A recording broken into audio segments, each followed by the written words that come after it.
Maksud batin nasib lupa bertaturi lam arba'in menandakan Ghazali wajib mandum atau mukalaf tak puji mebek sagai tak berat dengan tubuh.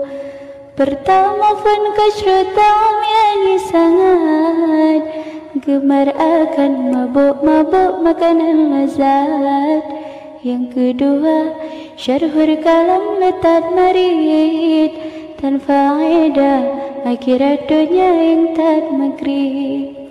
Kelera sabiak ni marah berangai kata keped hasad dan kesabar hati kata yakni benci hati kata kenikmat kau yang kagak beri dum ke hamba.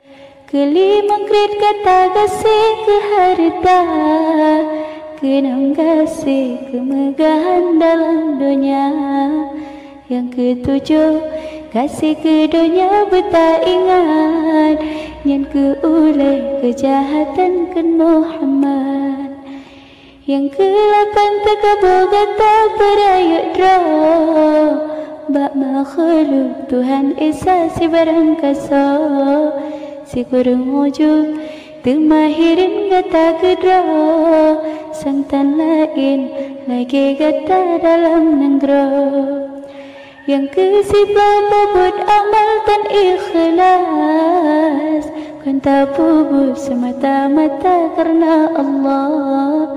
Bab makhluk tak perlu amal kata ngan amalnya mengajadi pemulia.